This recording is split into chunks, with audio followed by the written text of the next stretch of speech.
दोस्तों, बिहार चुनाव के नतीजों से एक बार फिर से उठने वाला है वोट चोरी का मुद्दा। ईवीएम का मुद्दा अब लगातार उठता हुआ दोस्तों नजर आ रहा है। बिहार चुनाव के नतीजे दोस्तों लाइव चल रहे हैं और 11 बजे तक जो रुझान सामने आए हैं उसमें साफ नजर आ रहा है कि एनडीए बहुमत के आंकड़े पार कर चुका है। एनडीए को 180 सीट से ऊपर दोस्तों मिली हैं अब तक जो नतीजे सामने आए, पर इन नतीजों के साथ ही सवाल खड़े होने शुरू हो गए हैं। लोगों ने सवाल खड़े करने शुरू कर दिए हैं। पार्टी के तमाम लोग जो है अब नजर गड़ाए हुए हैं कि आखिरकार कहां गड़बड़ी चलती हुई नजर आ रही है। जहां पर बैलेट पेपर की गिनती में महागठबंधन आगे चल रहा था, आपको मैं दिखा रही हूं, आप ये पूरे आंकड़े देखिएगा।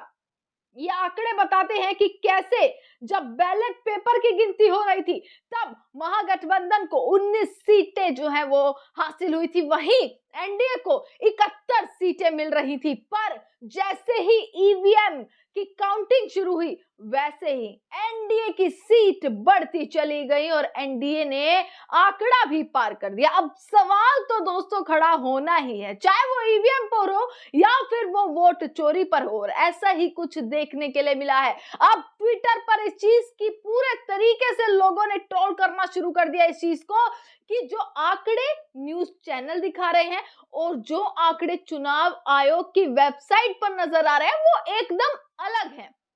यानी कि अब तक वहां वेबसाइट पर आंकड़े जो हैं वो पूरे तरीके से अपडेट नहीं हुए, पर चैनल ने पहले ही आंकड़े अपडेट कर कर एनडीए की सरकार बना दी है। एनडीए को पूरा घोषित कर दिया है, विजेता घोषित कर चुके हैं। और इलेक्शन कमीशन की वेबसाइट पर जाएंगे तो वहां पर आंकड़े अब तक अपडेट ही नहीं हुए, वहां पर कुछ अलग ही खेल चलता हुआ नजर आ रहा है। दोस्तों, इस वक्त मैं आपको इलेक्शन कमीशन की वेबसाइट की फोटो भी दिखा रही हूं कि यहाँ पर कुछ और चीजें दिखाई जा रही हैं, पर जो नेशनल टेलीविजन पर जो और चीजें न्यूज चैनल्स दिखा रहे हैं लाइव बैठकर, जो तमाम एंकर्स आज खुशी से झूम रहे हैं, आज जिनके चेहरों पर इतनी खुशी है, वो आंकड़े कुछ और बताते हुए नजर आ रहे हैं, जिन पर सवाल खड़े होने दोस्तों शुरू हो गए हैं। यहां तक कि अब लोगों ने ये भी कह दिया, लोग ये कहते हुए नजर आ रहे हैं कि ये तो पहले से ही निश्चित था। देखिए, वोट चोरी नहीं हुई होती तो महागठबंधन जीत जाता, पर वोट चोरी हुई है इसीलिए जो है एनडीए की सरकार बन रही है। ये अब लोगों के तथ्य दोस्तों सामने आ रहे हैं, ये मेरे तथ्य नहीं है, लोगों की बातें हैं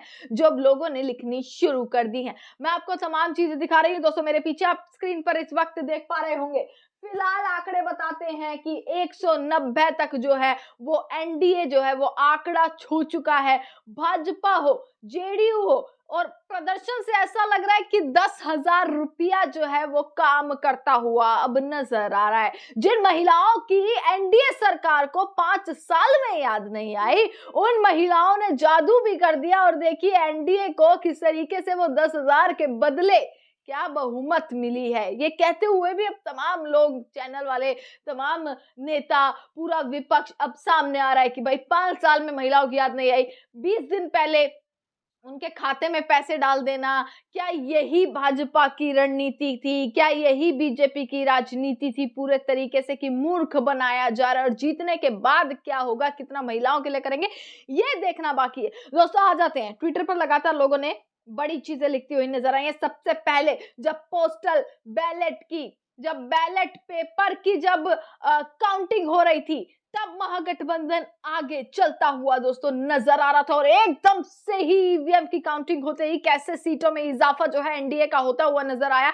एक के बाद एक सीट ऐसी बढ़ती चली गई। अब महागठबंधन के लिए मुश्किल हो गया कि 50 का आंकड़ा भी छूना महागठबंधन के लिए मुश्किल नजर आ रहा है। दोस्तों, पोस्टल बैलेट के रुझान, आरजेडी सबसे बड़ी पार्टी, जेडीयू दूसरी सबसे बड़ी पार्टी, बीजेपी तीसरे नंबर पर है। ईवीएम खुलते ही खेला शुरू हो गया, ये लोगों ने अब लिखना शुरू कर दिया। वहीं अब चुनाव आयोग की वेबसाइट पर लोग अपनी नजर गड़ाए हुए हैं कि चुनाव आयोग की वेबसाइट पर आखिरकार क्या तमाम चीजें चल रही हैं, और इसी को लेकर अब लोगों ने लिखना शुरू कर दिया है। मैं आपको बताती हूँ, यहाँ पर देखिए, प्रियंका देशमुख लिखती हैं कि गजब का फ्रॉड चल रहा है। चुनाव आयोग के वेबसाइट पर संदेश सीट से पुष्पम प्रिय जी को, पार्टी को एक सीट दिखाया जा रहा है। जब आप ठीक से खोलिएगा तो पाइएगा उस पर आरजेडी ही आगे है। यह संयोग है या प्रयोग है? दूसरा देखिए, मंजीत लिखते हैं, उन्होंने भी इलेक्शन कमीशन की वेबसाइट का स्क्रीनशॉट शेयर करते हुए एक चीज लिखी है, इससे बिहार बिहार की काउंटिंग को समझे। ये चुनाव आयोग की वेबसाइट है और आप इनकी नोटंकी और घोटाला देखिए। पूरे दिन आज आपके दिमाग में फिट किया जाएगा कि आरजेडी कांग्रेस चुनाव हारी है।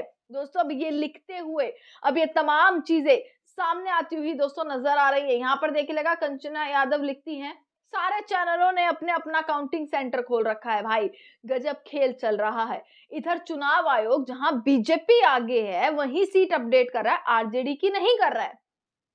दोस्तों ऐसी बहुत सारी चीजें जो है अब सामने आती हुई नजर आई है, लोगों ने अब लिखना इस चीज पर शुरू कर दिया है। और वहीं वीडियोस कुछ ऐसी भी नजर आती हुई दिख रही हैं जिसमें साफ जो है एक रात पहले की वीडियोस दिखा दी गई कि कैसे ईवीएम के ऊपर सवाल उठा दिए गए, कैसे ये वीडियोस दिखा दी गई कि मुख्य सचिव के साथ बीजेपी मंत्री मीटिंग करते हुए, पर्सनल मीटिंग्स चल रही हैं, उसके पीछे का राज क्या है। पर सबसे बड़ा सवाल दोस्तों, अगर महागठबंधन की 50 सीट का आंकड़ा आता है, कांग्रेस इस वक्त 7 सीट कांग्रेस को मिली हुई है, अगर 7 सीट कांग्रेस की है, जो एक सवाल खड़ा कर देती है कि राहुल गांधी जिन्होंने वोटर अधिकार यात्रा करी, जो बिहार में उतरे, वोट चोरी जैसा इतना इंपॉर्टेंट मुद्दा उठाया, सड़क से संसद तक एसआईआर का मुद्दा चला, ये सारे मुद्दे ऐसा लग रहा था कि कहीं ना कहीं राहुल गांधी को प्लस पॉइंट देने वाला है। ऐसा लग रहा था कि कांग्रेस को प्लस पॉइंट मिलने वाला है इन चीजों का कि भाई वोटर अधिकार यात्रा निकाल दी, वोट चोर गद्दी छोड़ के नारे, कल रात तक वोट चोर गद्दी छोड़ के नारे बिहार में गूंजते हुए नजर आए। पर इन आंकड़ों ने आखिरकार ये दिखा दिया कि राहुल गांधी की क्या वो यात्रा पूरे तरीके से जो जनता वहां पर उमड़ी हुई थी वो अलग दृश्य बता रही थी, और जो आंकड़े आज निकल कर सामने आ रहे हैं, जो नतीजे आज निकल कर सामने आ रहे हैं, वो अलग आंकड़े दिखे। दोस्तों आप कमेंट सेक्शन में जरूर बताइएगा आप लोग क्या सोचते हैं, क्योंकि सवाल अब इस चीज पर खड़े होने शुरू हो गए हैं कि वोट चोरी हुई है, ईवीएम ईवीएम की बात एक बार फिर से निकल कर आ गई है। ईवीएम की बातें एक बार फिर से विपक्ष के तमाम नेता बोलते हुए नजर आ रहे हैं, क्योंकि सासाराम में जिस तरीके से ईवीएम में पूरा ट्रक भरा हुआ मिला था, उस पर भी लगातार सवाल उठे कि एक रात पहले ऐसे पूरा ट्रक भरा हुआ मिला, और जब उसकी जांच कराई गई तो 5 घंटे बाद खोला गया उन पूरे बक्सों को कि उन बक्सों में क्या था जो कि खाली नजर आए।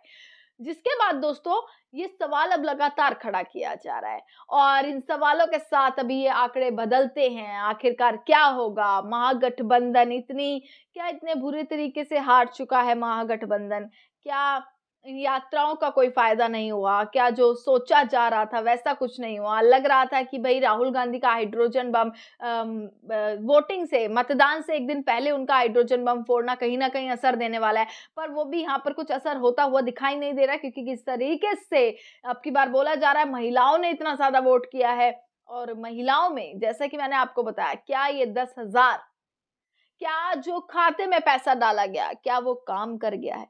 बहुत सारी चीजें अभी आंकड़े दोस्तों आने शुरू हुए हैं। क्या महागठबंधन की सरकार भी बन सकती है, क्या ऐसा भी हो सकता है, क्योंकि चुनाव आयोग की वेबसाइट पर अभी अलग जो है वो डेटा चल रहा है, और अभी चैनल्स पर अलग एक डेटा बताया जा रहा है, अपडेट वहां पर नहीं हो पा रहा है, तो जिसकी वजह से विपक्ष इस उम्मीद में है कि अभी भी महागठबंधन की सरकार बन सकती है, और पूरे तरीके से विपक्ष उम्मीद लगाए बैठा है कि उनकी सरकार अब बनने जा रही है। इसी के साथ दोस्तों तमाम खबरें आप तक पहुंचाते रहेंगे, देखते रहेगा सजग भारत। आपका बहुत बहुत शुक्रिया।